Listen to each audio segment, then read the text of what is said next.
I'd never been on an airplane. I mean, and I'm afraid of flying. Okay. So I had to decide. Really scared of flying. I mean, to where I just, not the whole time, but I just had to decide. We stood with our suitcases on the 18th floor, leaving Portland for Ukraine. Am I going to be bored or scared? And I chose scared. And I'm scared a lot because, I'd never done anything. I'd never met anyone. I had to open up and be scared in order to grow. And that. So I'm scared a lot. I'm scared right now talking to you, but I'm doing it. You've got to step out. And the one thing we didn't mention is a few years ago, right before Ukraine, our adult 28-year-old daughter died. Oh. So it changed everything besides, the hole in your heart. It changed, what are we going to do to feel life, to have meaning, to meet people we can connect with, to meet, go to a country, everything changed. And we landed, we went to Ukraine. That's when we went to Ukraine. But then we found France and said, this is where I need to go to heal, where I need to, it's just what I needed. The quietness, it's what I needed. So that was a huge thing that we didn't really talk about. But that's not that we needed to. Really interesting and probably very relatable. I think a lot of people, when they take a huge step in life and do something that they're afraid of, they're usually pushed to do it because of some event in their life. It's something that happens to them that takes them out of their comfort zone. And I'm so sorry that happened to you, but somehow you've made it, it's transformed your life in a, eventually in a positive way. And that's really, absolutely. Yeah. Really I think it made us come to grips with how short and brief life is, and what kind of meaningful moments will we have, and how can we create them, because they're not going to come to us. We have to go find them. We have to sort of. I'm a French author, travel writer, Sylvain Tessus. Look it up and then send me an email, and I'll put it in the description for people. But he climbs these rocks in the coast, and he goes and waits for a white Siberian tiger, and his way of writing and describing the moment is what I find really fascinating about French people in general. There's attention to detail and the moment that the life is breathing in and out. That's a good way to put it. And it's really cool. There's a thirst for life, it seems. We discovered that we want that when our daughter died. It's like, okay, we only have so much time. How many moments of this can we create? And France seems to offer the most for us anyway. I love it. So you're full of wisdom, and so I think a lot of people can take inspiration from you. You made me think as well. I'll think a lot about this conversation afterwards. I can never think of the right thing to say at the moment, but that's true. You don't want to sit in rocking chairs from here on out and mow the lawn once a week. And we even got 2 grandparent dolls for the kids to put in the rockers here. So when we leave, they have the grandparent dolls. And we're going to have a group photo tomorrow. I bought 3 red berets and 3 black gray berets. So we're going to be wearing berets and get a group photo of all of us. Can you share it with me? That sounds fabulous. It looks crazy, I'm sure. But there's a thirst for life in broken hearts, if that makes sense. So we're filling that hole that you can't really fill when you've lost a child with life and people and their stories. And it's just beautiful. It's just so beautiful to be able to, it's like a candy store, with a lot of fear. Who would imagine you'd be sitting in a museum in Nice looking at an original Chagall or Matisse, and the power, the emotion, the context is so overwhelming that you start crying. I looked over to try to find him because there was tears. I'd never been in an art museum before I met this man.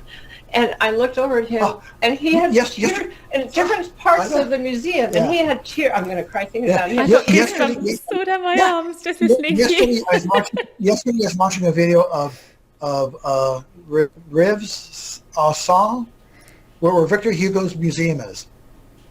But I know about that because I watched a film on Isabel, his daughter, and I've always been intrigued by her story and his story and the relationship. And I watched a video of the same house I saw in the movie 30, 40 years ago. It's like, wow. That's something we're doing. We're watching French movies. Yeah. And I met him in Hollywood. He made movies. But we're watching French movies, and we're trying not to have the English subtitles, but we do. But it's helping. They've got great films. Yeah. I mean, the films are so different than America. It's just true, great isn't it? stories and films. And but that's helping it go into. Anytime I can have French going in, and then then I finally say, enough. I need English. I need to stop because it's overwhelming. But watching a lot of French films is something we do. France Channel or France TV is great.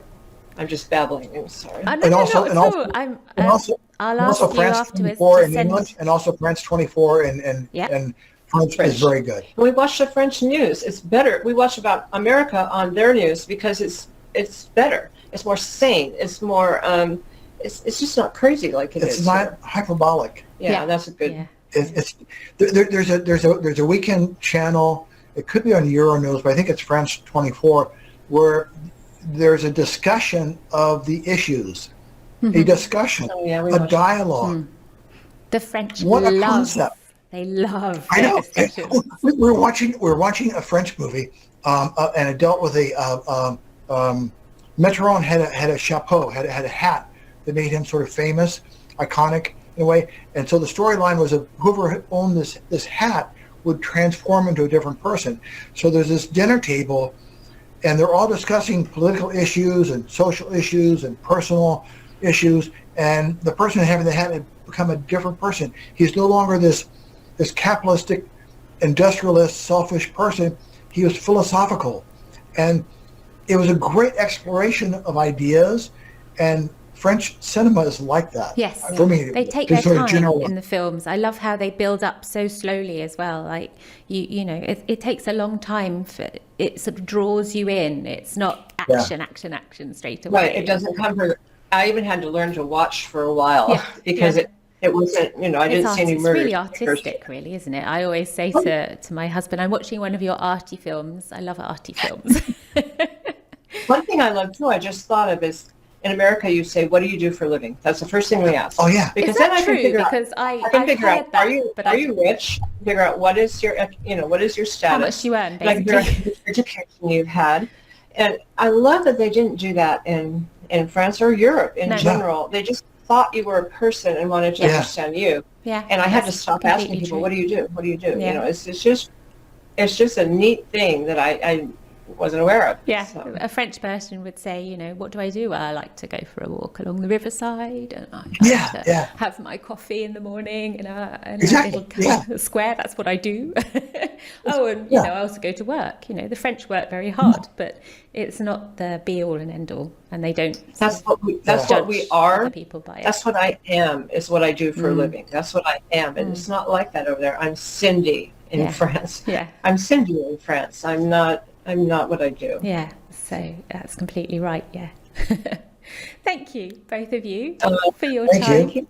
Is there anything else you wanted to add before we draw it to a close? I'm going to bring out my binder. Have a look at your notes. I think I've asked you. You have so many binders. No, I think.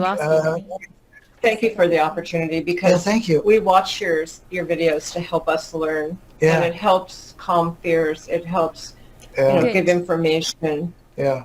I'd say sort of in closing, sort of trust the process, reach out to as many people as you can. That's my approach. Yeah. And sort of get a consensus of what is the best path. And don't be afraid to jump. It's, the worst thing that can happen, like we the first time we came over was in December because our condo had not sold in time. So we still had tickets and so forth. And we took the challenge and went over to explore and then confirm what we wanted to do.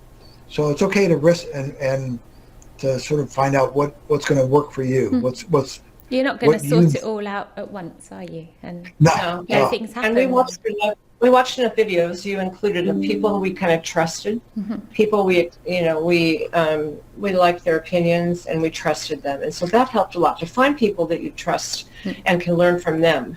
And we had lunch with those people when we were there. So well, that was I wanted to connect. So we met with Patricia and Surratt. We met Ann and Jeff and Nice.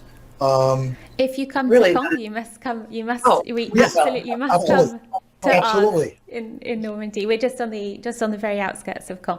I'd love to meet you both in person. So let me know if you come here at all. Definitely. Okay. Thank you very much. I had written down as you were talking about fear. Have you read the book Big Magic at all? No. That's a wonderful read, and it's all about fear. And it just came to mind as you were talking, so I wanted to share that with people. It was a wonderful read about fear will be with you in life, and whatever you do, wherever you go. But you have to speak to the fear, and you say, "Okay, you're coming with me. Fine, sit in the passenger seat. Come with me. Yeah. You sit there, but be quiet. I'm driving." Yeah. And I love it. I actually do that, but I do it with my God. I put him in the plane seat next to me, before the plane takes off, and that's gotten better too.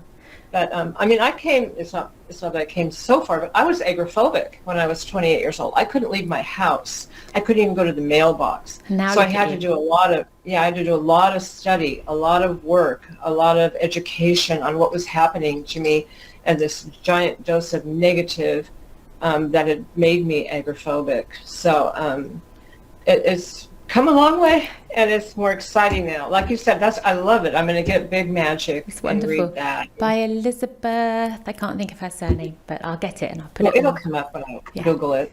Thank you both so much. It was a real pleasure talking to both of you. Thank you so much to Dean and Cindy for sharing your exciting adventure with us. If their story helps just one person to find the courage to chase their dreams, then it was worth my time. All of the links to what we discussed today are in the description. Don't hesitate to check them out.